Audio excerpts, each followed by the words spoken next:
சினிமாவுக்கு வந்து இயக்குனராக தான் அந்த வரணும்னு வந்தேன். ஆரம்பத்திலே பயமுறுத்தி விட்டாங்க. ஏன்னா நான் நாடகத்தில் இருந்தேன்.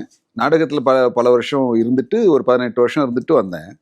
அப்போது நாசர் தான் சொன்னார், நீ சினிமா டைரக்டராவா எனக்கு பிரச்சனை இல்லை, ஆனால் நீ வந்து இப்போ இருக்கிற சினிமாவில் நீ வந்து நடிகனா வந்துட்டு இப்போ நீ ஒரு இருக்கு உங்ககிட்ட கையில் ஒன்று இருக்கு, இப்போ நீ டைரக்ஷன் உங்ககிட்ட ஒன்றும் கிடையாது, நீ ஏர்ன் பண்ணணும், இனிமேல் தான் அதை கற்றுக்கணும், இல்லை உனக்கு தெரியும், நீ ஒன்று எஸ்டாப்ளிஷ் பண்ணுறதுக்கு ஒன்று காட்டணும். இப்போ அதுக்கு அதை விட நீ நடிப்பு வந்துட்டீங்கன்னா 2 படத்துக்கு அப்புறம் நீ ஈஸியாக டைரக்ட் பண்ணிடலாம்டா அப்படின்னாரு.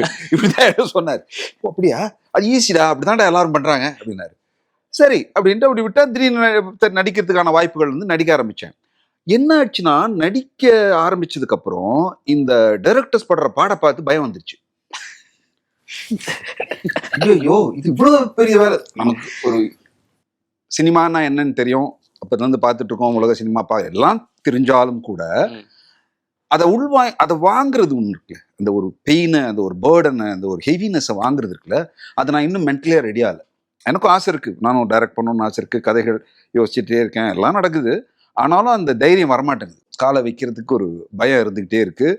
அது எப்போ வரும்னு தெரியாது. நான் அதை நோக்கியும் ஓடலை, அது வரும்போது வரட்டும்னு விட்டேன். அது வரைக்கும் எனக்கு தெரிஞ்ச வேலையை செய்வோம். அது வரைக்கும் கற்றுக்கினே இருப்பேன், இவங்களோடலாம் பார்க்குறேன், தெரிஞ்சுக்கிறேன். சரி, லேர்னிங் ப்ராசஸ் வந்து எப்போவுமே நடக்கும் இல்லையா?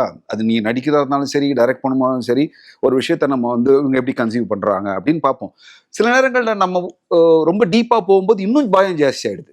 இந்த இப்படி யோசிக்கிறாங்க, நமக்கு அது வருமா வராதா அப்படிலாம் ஒன்று இருக்குல்ல. துணிஞ்சு செய்யணும் அப்படின்னு என்னைக்கு தோணுதோ அன்னைக்கு நான் டைரக்ட் பண்ணுவேன். ஆச்சி ராயல் குலோப் ஜாமுன் பேக்ஸ் 1 வாங்கினால் 1 இலவசம்.